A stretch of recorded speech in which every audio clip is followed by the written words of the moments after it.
प्यारे देशवासियों, नमस्कार।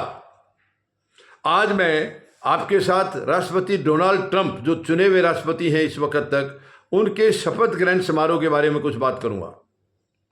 राष्ट्रपति डोनाल्ड ट्रंप जो दूसरे कार्यकाल के लिए चुने गए हैं, आपको ध्यान होगा पहला कार्यकाल पूरा करके दूसरा चुनाव लड़ा था उन्होंने, तो उसमें हार गए थे और हारने के बाद फिर तीसरी बार अब की बार लड़ा है, उसमें वो विजयी घोषित हुए हैं और आज उनका शपथ ग्रहण समारोह है। और ये भी एक उन्होंने रिकॉर्ड बनाया है। अमेरिका के राष्ट्रपति कोई हार के राष्ट्रपति पद पूरा करके फिर दोबारा हार के फिर तीसरी बार जीते हैं, ये भी इन्होंने एक रिकॉर्ड बनाया है, रिकॉर्ड कायम किया है। हालांकि अमेरिका के भविष्य के बारे में अब की बार काफ़ी अलग सी चिंताएं भी वहाँ के लोग जाहिर कर रहे हैं। इनका जो अभी का जो कार्यकाल होगा वो कुछ अलग किस्म का होगा, कुछ गलत भी हो सकता है, सही भी हो सकता है, ये कुछ वहाँ पर संभावनाएं देश में चल रही हैं। अब लेकिन जहाँ तक इनके शपथ ग्रहण समारोह का सवाल है, वो आज सोमवार 20 जनवरी 2025 को भारतीय समय के मुताबिक रात 10:30 बजे शपथ ग्रहण समारोह होगा।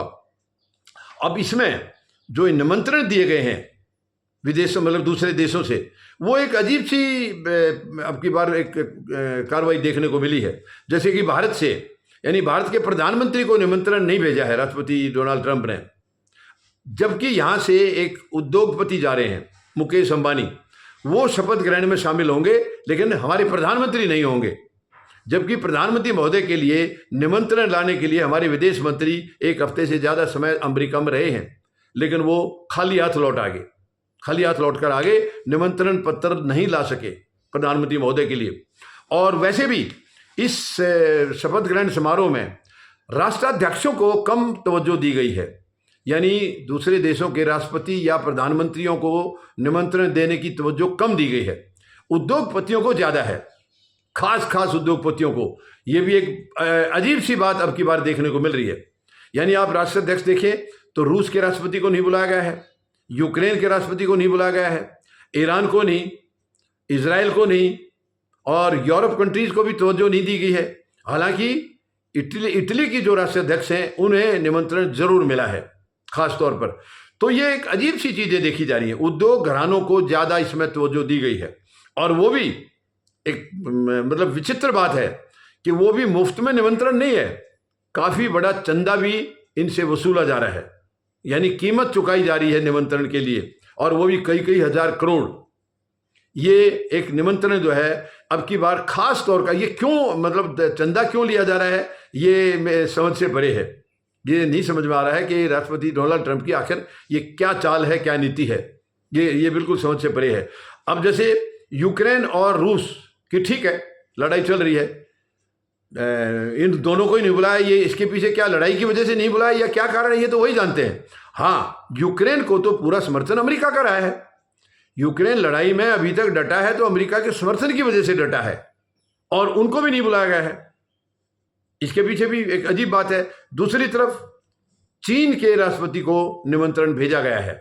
हालांकि सुनने में आया है कि चीन के राष्ट्रपति श्री शी जिनपिंग वो शायद नहीं जाएंगे, उनके डिप्टी जाएंगे, ऐसा सुनने में आया है। लेकिन अपनी तरफ से राष्ट्रपति डोनाल्ड ट्रंप ने चीन को तवज्जो दी है, ना रूस को, ना भारत को, ना यूक्रेन और कई देशों को नहीं है, लेकिन चीन के राष्ट्रपति को निमंत्रण भेजा है। और ये भी सुनने में आ रहा है कि शपथ ग्रहण के बाद जब वो फुल फ्लैश राष्ट्रपति हो जाएंगे तो विदेशी जो दौरा होगा उनका, वो पहला दौरा चीन का ही होगा। ये भी संकेत मिले हैं कि राष्ट्रपति डोनाल्ड ट्रंप शपथ ग्रहण के बाद जो पहला दौरा उनका विदेश का होगा तो वो चीन का होगा। अब इसके पीछे क्या रणनीति है?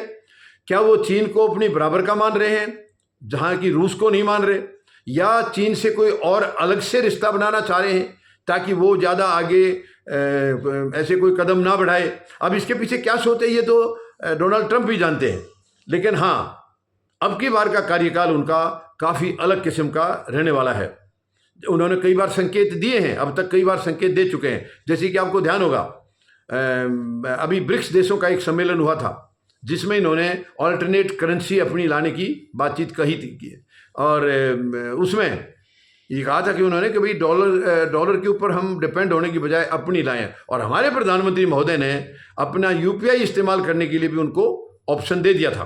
तो शायद, और हो सकता है ये भी एक कारण हो कि राष्ट्रपति ट्रंप ने हमारे प्रधानमंत्री महोदय को नहीं बुलाया है, क्योंकि इन्होंने समर्थन दिया था डॉलर के खिलाफ करेंसी का, और राष्ट्रपति ट्रंप ने तभी एक कड़ा संदेश दे दिया था कि अगर कोई डॉलर को कमजोर करने की साजिश कोई देश करता है तो हम उससे कड़ाई से पेश आएंगे उसके साथ। उन्होंने ये भी कह दिया था कि 100% टैरिफ लगेगा कई चीज़। तो उसके बाद से मामला वो ठंडा भी लग रहा है।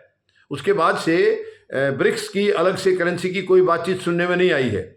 तो ये हो सकता है, ये हमारे प्रधानमंत्री महोदय को निमंत्रण ना भेजने का एक कारण ये भी हो सकता है, या और भी कुछ हो सकते हैं। जैसे कि पहला कार्यकाल पूरा जब कर रहे थे, दूसरा चुनाव लड़ा था तो उसमें हार गए थे, और हमारे प्रधानमंत्री महोदय ने इनके पक्ष में नारा लगाया था अमेरिका में जाकर के इनके सामने ही, अब की बार ट्रंप सरकार, और इस नारे के बाद वो हार गए। तो शायद राष्ट्रपति ट्रंप ने ये सोचा हो कि इन्होंने नारा नहीं दिया होता तो शायद मैं जीतता। तो जो भी है, फिलहाल मतलब उनका शपथ ग्रहण समारोह अब की बार, और ये खुले मैदान में नहीं हो रहा है बल्कि अंदर होगा, कैपिटल उसमें होगा, क्योंकि उनका कहना यह है कि सर्दी बहुत ज़्यादा है और मैं नहीं चाहता कि जो उसमें भाग लेने आएंगे उनको कोई मौसम की वजह से परेशानी हो, ये कारण बताया जा रहा है। हालांकि ये अंदर जो समारोह हो रहा है ये 40 साल के बाद हो रहा है, करीब 40 साल से खुले में ही हो रहा था। तो ये शपथ ग्रहण समारोह उनका अब क्या क्या रंग खिलाएगा, वो आज शपथ ग्रहण के बाद उनका क्या रूप होगा, क्योंकि अभी तक काफ़ी कठोर रहा है। और एक चीज़ और भी नज़र आ रही है, राष्ट्रपति डोनाल्ड ट्रंप का जो ये कार्यकाल होगा ये करीब करीब उद्योगपतियों से भरा हुआ होगा, यानी उद्योगपतियों की काफ़ी दखलंदाजी रहेगी। आपको मालूम है एलोन मस्क काफ़ी बड़े उद्योगपति हैं और उनका पूरा साथ रहा है ट्रंप को, और उनको काफ़ी सत्ता के अंदर एक बहुत बड़ी ताकत भी मिली है, उनको एक बहुत बड़ा रोल भी दिया गया है। तो ऐसा भी लग रहा है कि उद्योगपतियों का दबदबा रहेगा अब की बार इसके ट्रंप के कार्यकाल में। अब उसके क्या असर होंगे दूसरे देशों पर, या इनकी विदेश नीति पर क्या असर पड़ेगा, दूसरे देशों के साथ संबंध कैसे आगे बढ़ेंगे, कमज़ोर होंगे या अच्छे होंगे, ये अभी बहुत कुछ आगे डेवलप करेगा, आगे इस पर निर्भर करेगा आगे वो कैसे पेश आते हैं। हाँ, ये शपथ ग्रहण समारोह से लेकर के और इनके कार्यकाल पर एक अलग किस्म की छाप अब की बार पड़ती नजर आ रही है, बहुत अलग किस्म की। अभी काफ़ी पहले से सख्त नजर आ रहे हैं, हालांकि इनके ऊपर कई सवालिया निशान भी अभी तक भी उठ रहे हैं।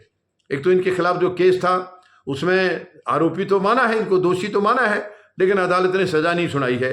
और इसके अलावा एक और भी था, जब ये पिछली बार हार गए थे तब थोड़ी सी गड़बड़ियाँ हुई थी, उसमें भी इनके खिलाफ केस था, लेकिन वो भी शायद दब गया है। वरना एक बार तो ऐसा भी खतरा हो रहा था कि पता नहीं ये शपथ ले पाएंगे या नहीं, लेकिन वो सब चीज़ें मैं समझता हूँ साफ हो गई हैं।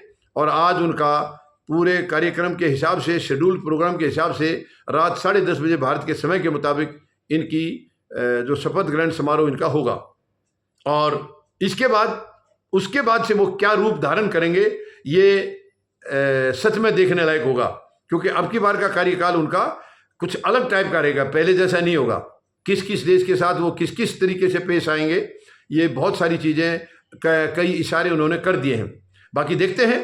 और मैं राष्ट्रपति डोनाल्ड ट्रंप को अपनी तरफ से और भारत की जनता की तरफ से, फौजी जनता पार्टी की तरफ से, मतदाता जागृति संगठन की तरफ से बहुत बहुत बधाई देता हूं और उम्मीद लगाता हूं कि हमारे साथ रिश्ते उनके खराब नहीं होंगे बल्कि अच्छे होंगे, पहले से और अच्छे होंगे, ऐसी उम्मीद मैं अपनी तरफ से लगा रहा हूं।